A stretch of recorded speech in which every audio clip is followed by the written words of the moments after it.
ponto é, a governança, ela importa. Ela não é aquela, ela não pode mais ser aquela governança que simplesmente é proibitiva. Olha, não pode isso, não pode aquilo, fecha acesso para isso, fecha acesso para aquilo, mas é uma governança hoje dentro do relatório, fica muito claro que é uma governança viva, adaptada às mudanças ao longo de um ano inteiro.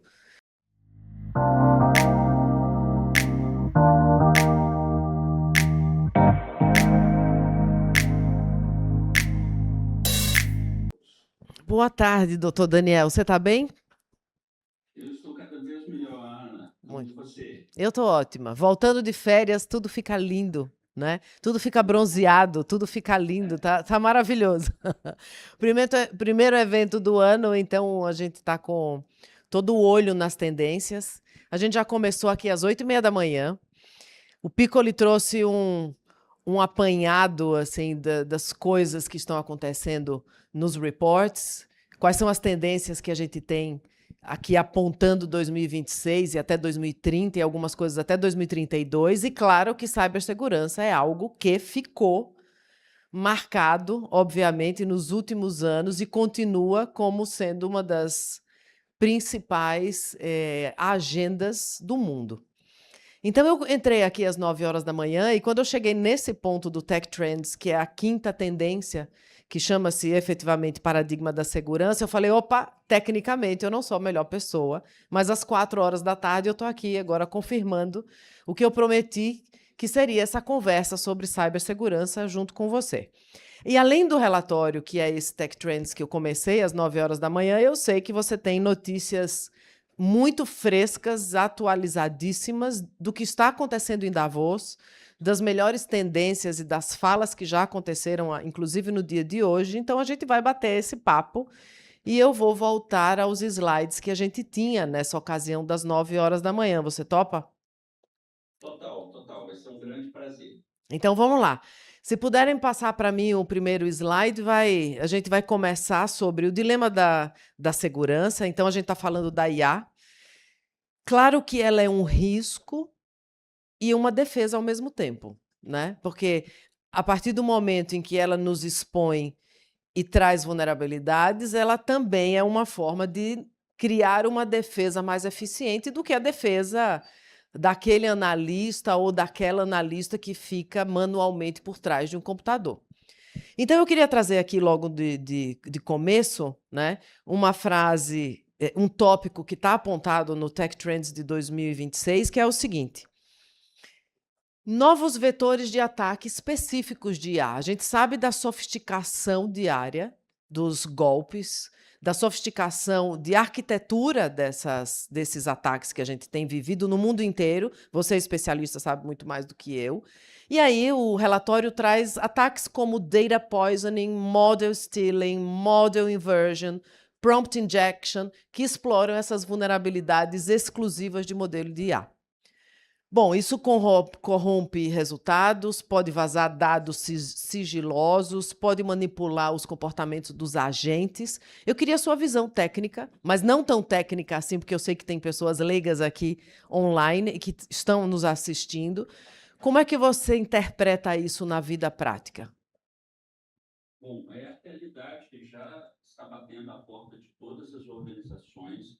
Cada vez mais nós temos sido chamados para ajudar a decifrar esses enigmas. Como você falou, Ana, hoje na pauta do World Economic Forum, um dos assuntos que foi muito destacado exatamente, eles estão chamando de a corrida armamentista do AI como o elemento-chave de elementos bélicos da nova geração.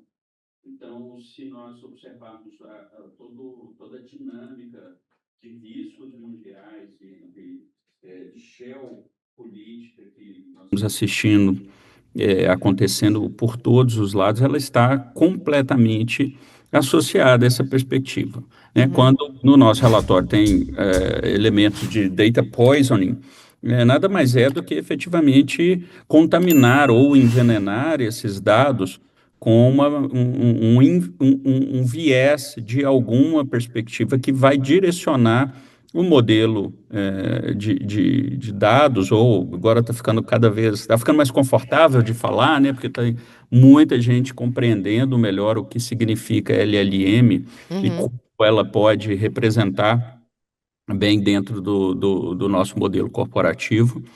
E isso é um elemento que passa a ser uma variável a mais na nossa agenda. Então, se já vimos tendo um desafio muito severo na perspectiva de cyber como um todo, e ainda com aquela visão um tanto quanto romântica que nós estamos tanto falamos, né, que é um atacante vestido de moletom, com a figura um pouco cavernosa no porão, uhum, essa figura agora, ela, além de altamente financiada pelo crime organizado, ela também tem o patrocínio de Estados-nação para essa questão de sofisticação dos tipos de ataque e a orientação dos modelos que as inteligências artificiais vêm trazendo para os negócios, também para a configuração dos ataques.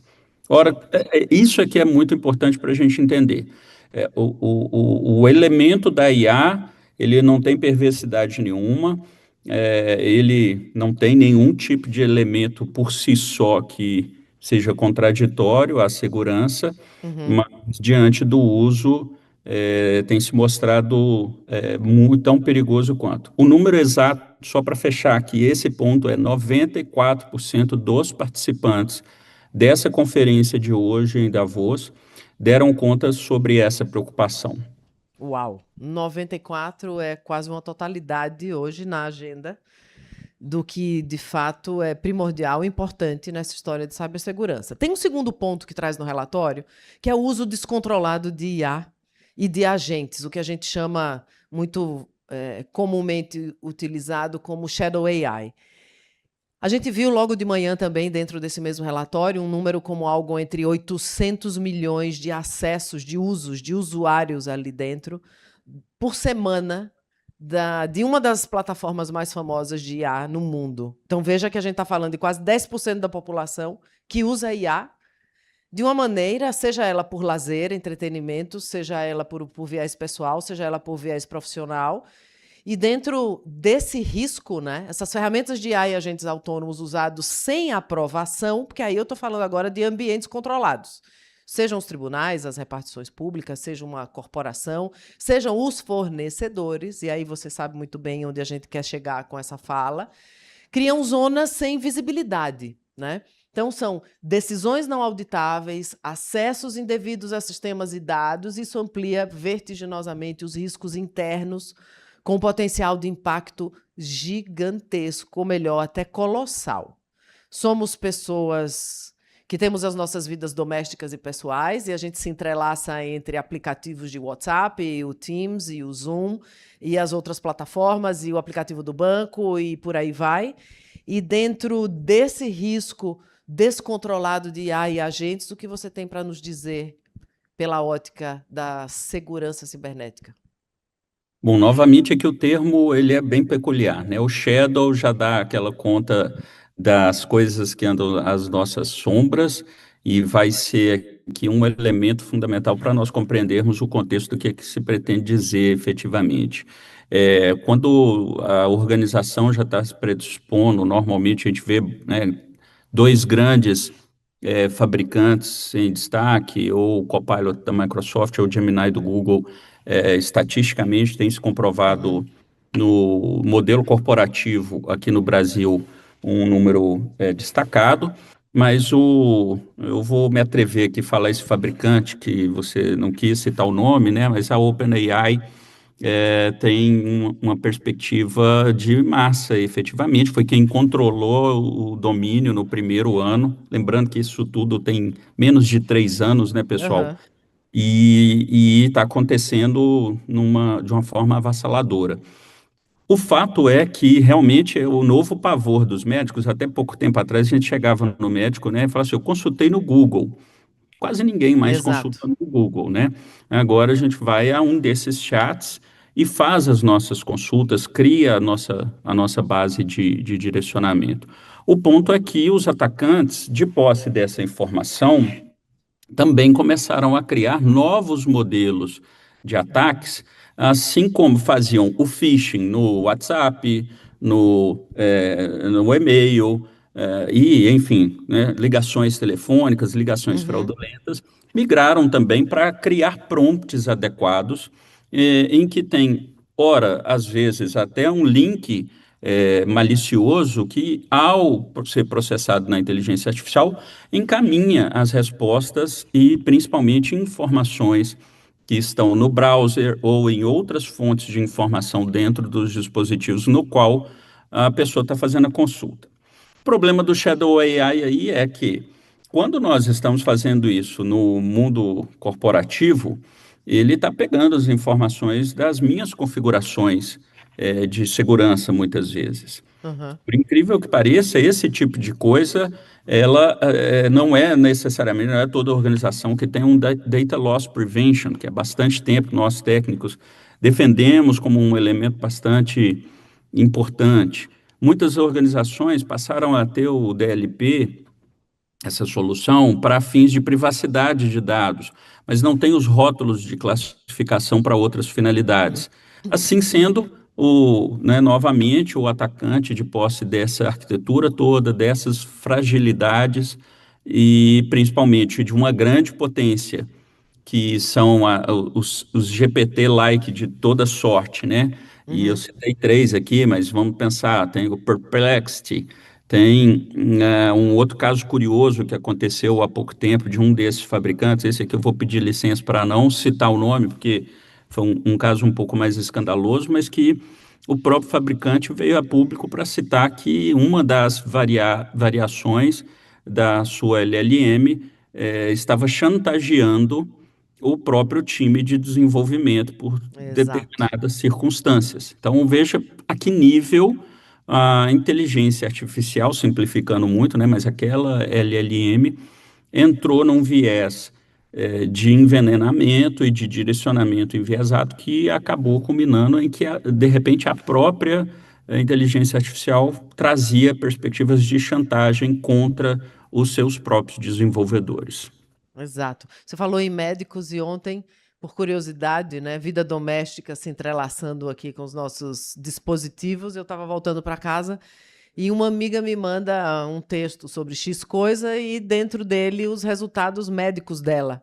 E eu achei que ela tinha mandado errado. Eu falei: olha, você me mandou isso aqui por equívoco, não foi? Ela falou: não, eu queria que você olhasse o meu exame, que depois eu vou lhe contar o que foi que o médico me disse sobre isso. Eu falei: mas criatura, a gente está numa plataforma aqui qualquer de conversa e você está aqui com todos os seus exames, com esse. Isso aqui está tão aberto, tão vulnerável, tão possível de ser coletado, invadido, inclusive de criar uma arma contra você mesmo, né? Vai que esses dias eu recebi um e-mail com uma consulta médica numa época em que efetivamente eu estava fazendo um check-up.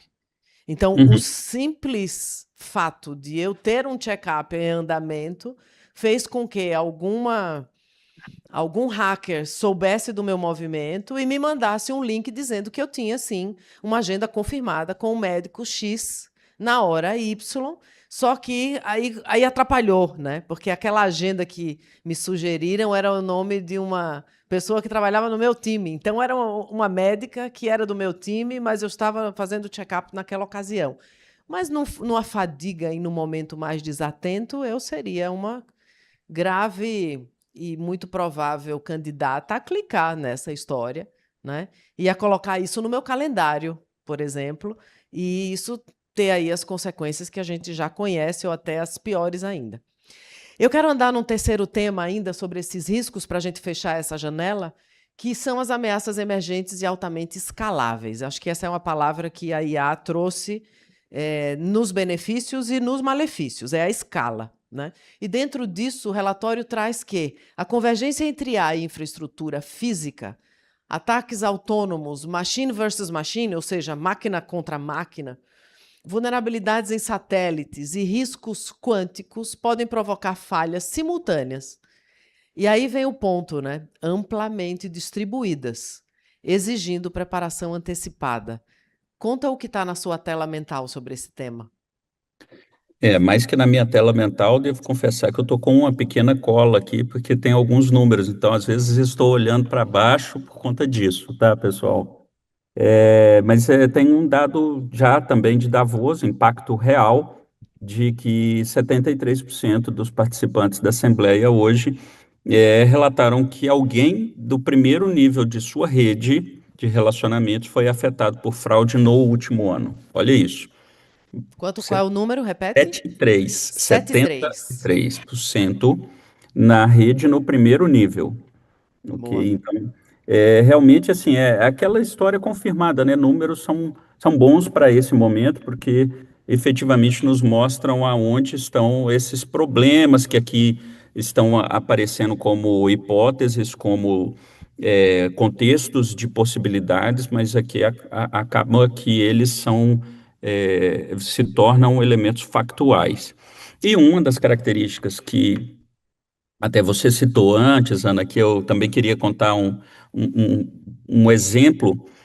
Há pouco tempo estávamos atendendo um cliente que tinha um caso de deepfake que tinha gerado uma simulação de vídeo como se uma pessoa importante da organização tivesse mandado um vídeo de WhatsApp, aquele redondinho, sabe? Aham, sim, de Para uma recado, né? pessoa.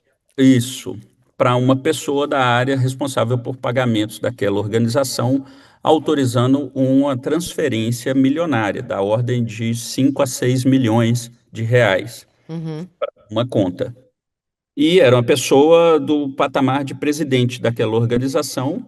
A primeira reação da pessoa que recebeu foi como que o presidente sabe o meu WhatsApp, mas eu tenho certeza que é ele, e ficou envaidecida. Maravilha que ele está recorrendo a mim e tudo, e foi uhum, mais por esse lado, e procedeu e executou o comando que o suposto chefe tinha mandado sim. rapidamente. Quando nós entramos para a investigação, foi curioso o testemunho do próprio presidente, em que ele trouxe uma citação que foi a seguinte: olha, se vocês não tivessem me dito que era deepfake de no primeiro momento, eu mesmo tenderia a acreditar e desconfiar até mais da minha memória, achando que eu tinha feito essa mensagem e tinha esquecido Isso. porque está tão real, está tão bem feito, cacuete de linguagem, gesticulações, o tempo de fala, ritmo, enfim, foi muito bem preparado. Então, esse é um exemplo de como que a inteligência artificial consegue pegar essas coisas que nem nós, como peritos, fazendo análise a olho nu, vamos dizer Aham, assim, sem as ferramentas adequadas, possivelmente não conseguiríamos. Tanto que o próprio, né, duvidou da própria memória, né, trouxe isso à tona de que duvidaria da própria memória, mas tenderia a não duvidar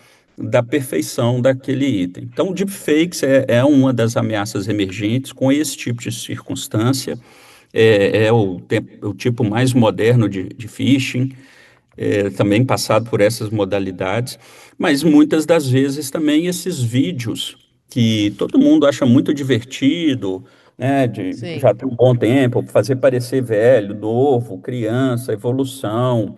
Agora, uma hype que está acontecendo nas redes sociais de pegar as fotos dos nossos familiares Sim. e subir para dar movimento, com mensagens muito, né, sentimentais e tudo.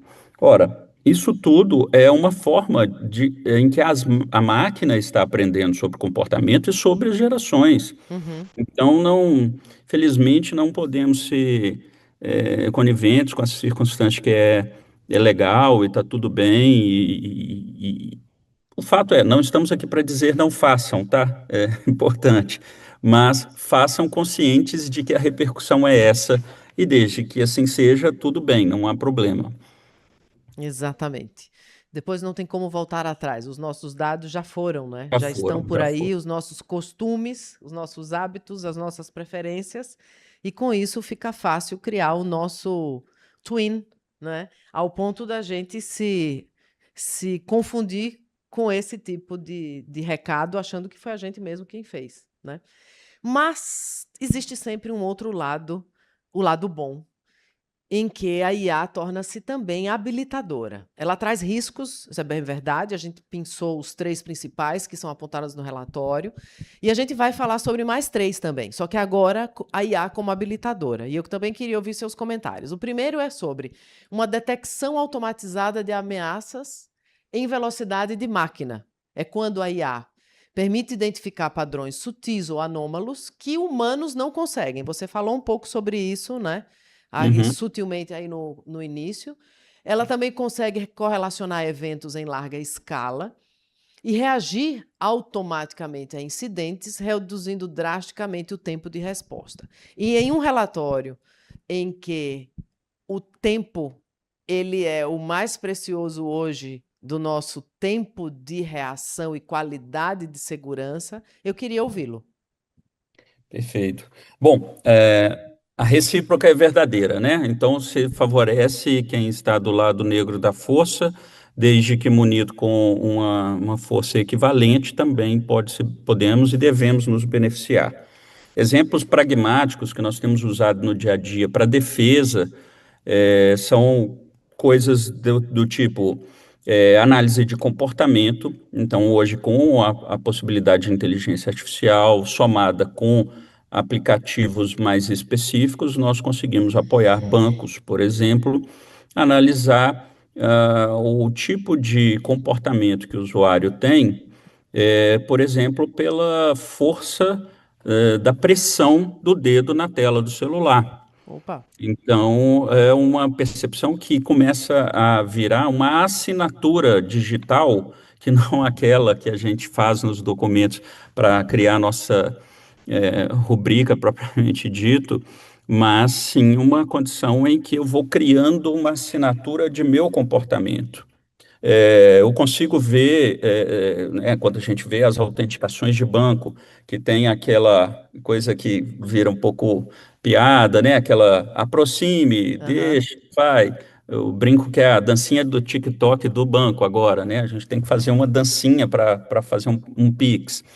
Mas esse tipo de circunstância também é um exemplo de como, através das inteligências artificiais, calibrando modelos de aprendizado virtualmente e virtuosamente, eles acabam sendo benéficos.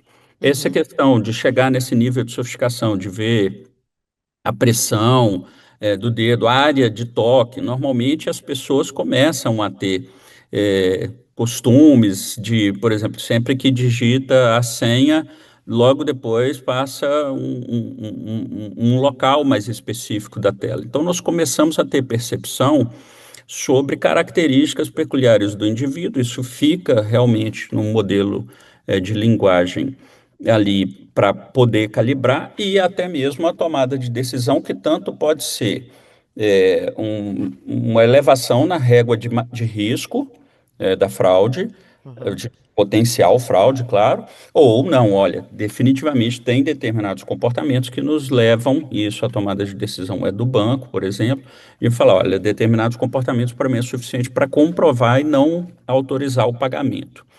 Um outro exemplo que eu acho que é bastante rico é exatamente na tomada de decisão com automação. Você citou não, os relatórios, né? Tem muitas dessas questões que são são tão insanas de rápida que não dá tempo de produção de relatório. A tomada de decisão também tem que ser automatizada. Uhum. Então, times grandes de segurança que até muito pouco tempo atrás só cresciam e os orçamentos ficam cada vez mais restritos, agora começam a experimentar uma condição de sofisticação para os agentes com a inteligência artificial fazerem o tratamento de determinadas áreas de informação. Por exemplo, uma das questões que certamente muitos que estão aqui na audiência ouviram falar sobre segurança é o Security Operations Center, ou SOC. Essa é uma característica de contratação que muitos tribunais ainda têm como desafio, mas que recomendo até a todos de repensarem, porque agora é chegado um momento, são notícias bastante recentes, com essa aceleração abrupta aí das tendências, já se começa a falar muito em sockless. Então, ambientes que funcionam através de agentes autônomos, bem calibrados, e que exercem o papel do primeiro e às vezes até do segundo nível de suporte dessas aplicações. Desenvolvimentos de software de maneira geral, quantas plataformas já passaram a ficar também direcionadas para a perspectiva de ter elementos com desenvolvimento em linguagem natural. Então, ao invés de ter que aprender aquela codificação, aquela semântica toda, todo o nível de detalhe muito específico em ora uma linguagem, ora é Python, ora é Java, depois é .NET, e assim vai uma parafernália. Agora, tem determinadas plataformas que habilitam para desenvolver aplicações mais simples, de forma que, eu quero um aplicativo para criar a agenda das sessões, assim, assada, a usabilidade tem que ser o botão no canto direito, faça com as melhores práticas de user experiences, em linguagem natural mesmo, e há resultados bastante interessantes para, obviamente, aplicações complexas e muito sofisticadas, ou até mesmo tratamento de legados, exige o ponto de atenção pelo próprio viés da segurança por tudo que nós falamos, mas não deixa de ser um potencializador. Boa. Você trouxe um termo sobre user experience que está dentro desse relatório e é muito curioso, porque a palavra de ordem para este ano de 2026 é melhorar a experiência do usuário, seja lá no que for, no que diga respeito ao uso de tecnologia.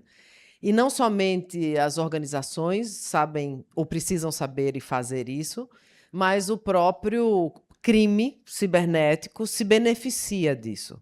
Ou seja, uma criação criminosa que tenha uma usabilidade que tenha uma experiência para o usuário sofisticada, intuitiva, rápida, ela vai facilmente ter mais êxito, né, do que alguma coisa com mais fricção. E é por isso que a gente vê tanta sofisticação nos crimes que têm acontecido de forma cibernética, porque a sofisticação não é só da tecnologia, é da experiência do usuário.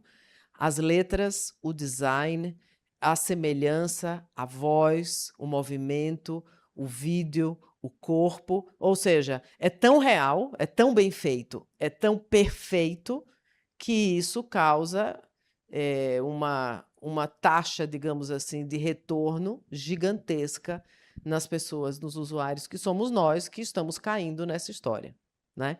Perfeito. Eu tenho mais 2 temas que eu não quero perder você aqui, que são sistemas defensivos baseados em IA testam continuamente modelos e aplicativos. E eles simulam ataques reais para encontrar as brechas, e eu sei que você faz isso aí muito bem. Corrigir falhas e fortalecer a resiliência antes que invasores explorem vulnerabilidades. Me conta como é que a gente ajuda o sistema de justiça, os tribunais, as repartições públicas de uma maneira geral, as defensorias, os ministérios públicos, para o antes. A gente já sabe que o pós tem os traumas que carrega e as necessidades que a gente já conhece, mas como é que a gente testa antes? Como é que a gente pode criar simulações que minimizem os riscos dessas vulnerabilidades, que muitas vezes são desconhecidas, né, pelas próprias áreas de negócios? Tupi, você congelou? Diga por onde você anda. Veja se você nos ouve. Quem está online, espera um pouco que o Tupi travou. Enquanto isso, eu vou dar seguimento aqui a esse ponto especificamente, que são as simulações. Nós temos trabalhos infinitos com organizações e as repartições públicas não estão fora disso, que são ações muito bem executadas para a simulação. Existe um componente de simulação que é o comportamento humano, mas existem as simulações de invasão. Tupi, você voltou?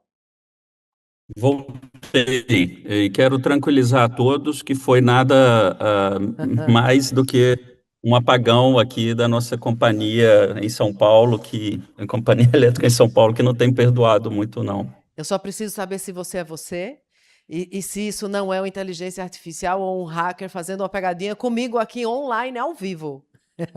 Eu tô Ah, brincando. mas aí você vai viver com essa agora, Ana Carnaúba, porque saberá só depois. Muito bom. A gente tem que criar uma senha aí para as coisas online, para a gente não ser invadido aqui online e ao vivo. Mas eu estava aqui pedindo sua comunicação, aqui suas ideias sobre os testes que são feitos, mesmo antes dos ataques, o quanto são importantes e como é que isso se procede. Ele travou de novo? Então eu vou seguir aqui na minha explicação e ele me escuta ele entra no terceiro tópico, tá bom? Voltando, a gente faz essas simulações, que são, na verdade, times técnicos nossos que fazem invasões nos nossos clientes, simulando claramente. Às vezes chegamos, vou dizer de uma forma bem leiga, até a porta de entrada dos nossos clientes e montamos um relatório depois sobre isso, dizendo: olha, nós conseguimos entrar até aqui por conta desse espaço, desse veículo, desses usuários, dessas brechas e desses comportamentos. Entregamos um relatório e dizemos: são necessárias melhorias do sistema de vocês de segurança nos pontos A, B, C, D e E. Mas existe também caso em que a gente entra de fato e mostra no relatório que entramos. Não fazemos, obviamente, nenhum malware, nenhum mal, mas entramos e falamos. Entramos porque, além destes caminhos, tem uma vulnerabilidade importante aqui disso, disso e disso. É uma maneira de prepararmos antecipadamente os nossos clientes, e eu tenho convicção de que os tribunais e as defensorias e ministérios públicos fazem isso ou estão fazendo isso, e o ano de 2026, na verdade, ele já é um ano em que isso já deve estar na agenda de todo mundo. Muito bem. E tem mais um tema desse relatório, um ponto muito importante sobre governança.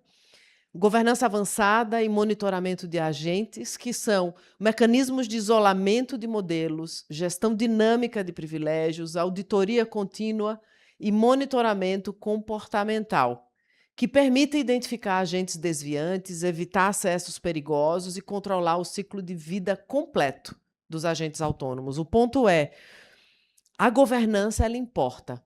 Ela não é ela não pode mais ser aquela governança que simplesmente é proibitiva. Olha, não pode isso, não pode aquilo, fecha acesso para isso, fecha acesso para aquilo, mas é uma governança hoje dentro do relatório, fica muito claro que é uma governança viva, adaptada às mudanças ao longo de um ano inteiro.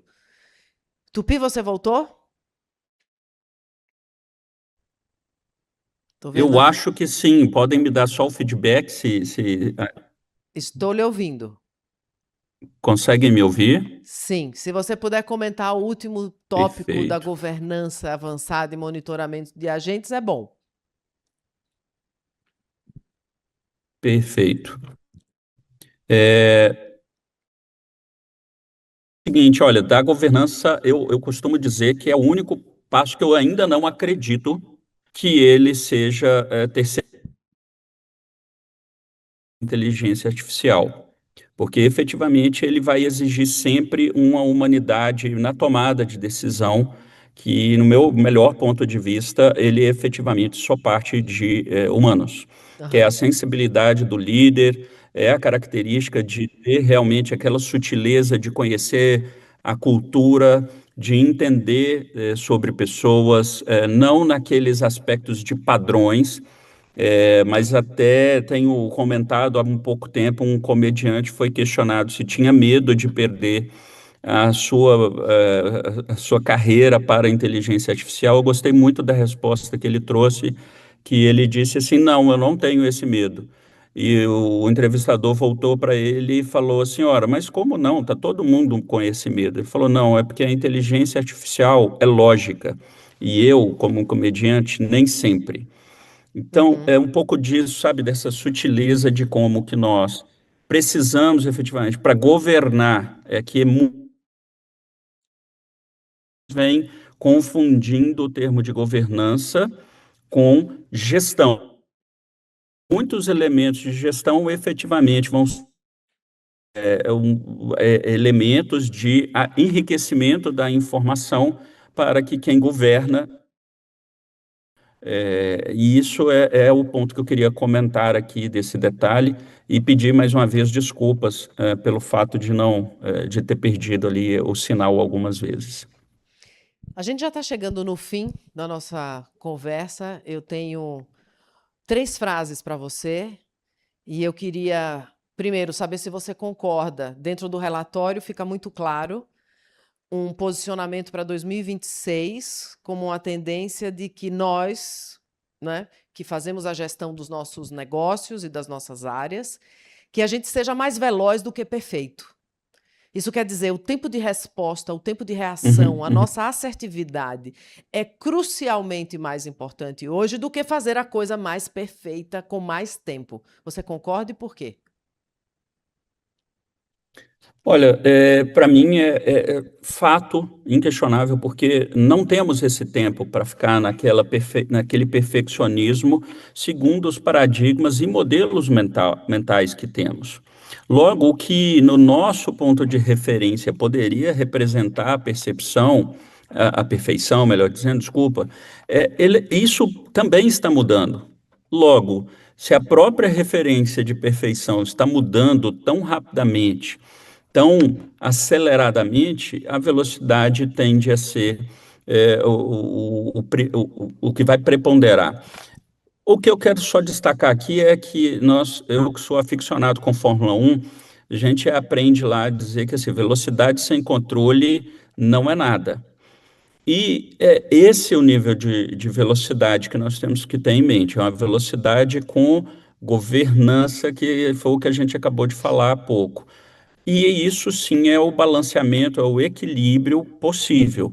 Mas se ficarmos efetivamente procurando aquele detalhe da vírgula, do estado da arte, da arquitetura, do banco de dados, do aplicativo web, perderemos a condição de acelerar e fazer aquela conjugação em que nós, como defesa das organizações, também nos beneficiemos das benesses da inteligência artificial, da tecnologia, do avanço todo, quando o atacante ele não está nem aí para isso. Ele vai e manda ver, não deixa, não perde esse tempo.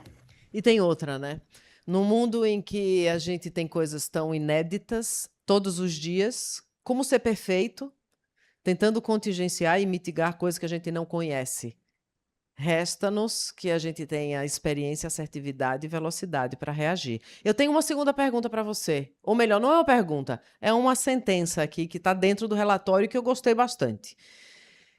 Segurança cibernética, departamento de segurança hoje se assemelha a algo como um sistema imunológico humano e não aquela fortaleza como se fosse um castelo de portas altas e pesadas e seteiras. Você concorda com isso, com essa analogia? Por quê? Olha, primeiro eu fico muito feliz que estão chegando a essa conclusão como uma realidade que eu particularmente acredito bastante. Até bem pouco tempo nós tínhamos muita limitação de tecnologia e capacidade de processamento para representar isso de uma maneira mais adequada. Agora é chegado o momento que a gente consegue representar isso que é como, né, é um ser vivo. Nós estamos falando de organização, da sua dinâmica, do comportamento, que tem pessoas que não são estáveis, que são pessoas que têm condições mentais, emocionais, que são peculiares. Então, como que eu vou partir de uma premissa de estabelecer o meu programa de segurança conforme uma fortaleza estática, inquebrantável, uma coisa rígida, top-down, como muitas vezes ainda ouvimos de tantas organizações, sendo que Do outro lado estão os profissionais de segurança continuamente afirmando, o elo mais fraco da corrente são as pessoas.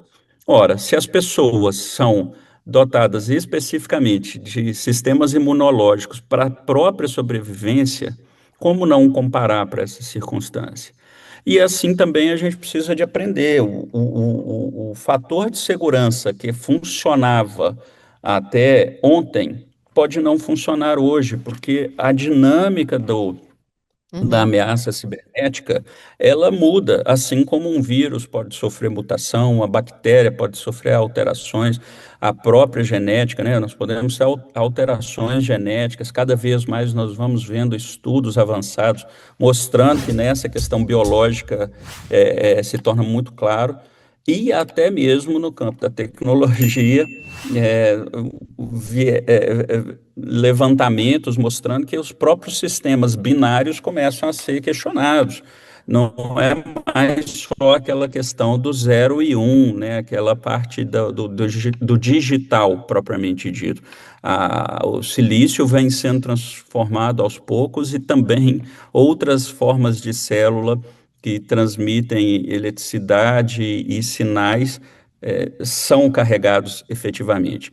Então, desde já, os mecanismos de proteção, de defesa, precisam acompanhar essa tendência, porque senão, daqui a pouco, ficarão obsoletos, se já não estão. Quero ver agora a sua capacidade de processamento e de construção de prompt. Temos 1 minuto para você me comentar sobre a única defesa contra a IA é a IA. Você concorda? That's it. Fechou. Maravilhoso. Mas olha, eu quero realmente, assim, é tão simples quanto isso, Ana, e para deixar claro, não é exclusivamente a AI, tá? Mas tem que ter AI. É isso que eu só queria deixar como nota. Tomarmos um cuidado, que a única defesa contra a AI passa por AI, mas ela não é exclusiva, tem que ter o indivíduo ali para governar, e aí eu volto no tema da governança aqui. Sempre um prazer enorme falar com você, aprender com você e por onde você anda aí com todos esses clientes que vivem dentro da porta para dentro, né? Suas questões em relação à cibersegurança. São experiências sempre inéditas. Muitíssimo obrigada pela sua participação. E que bom que isso não é só sobre IA, é sempre sobre IA com pessoas. Isso reforça o posicionamento do relatório, em que, por mais que estejamos numa era de tecnologia, de muita velocidade, o capital humano, a sensibilidade, a falta de lógica, muitas vezes, a percepção, a intuição, ainda também nos governam dentro de todo esse contexto. E aí já tem gente chegando na tela e eu vou dar um segundo boa tarde, um grande beijo, muitíssimo obrigada e vocês continuem em muito boas mãos.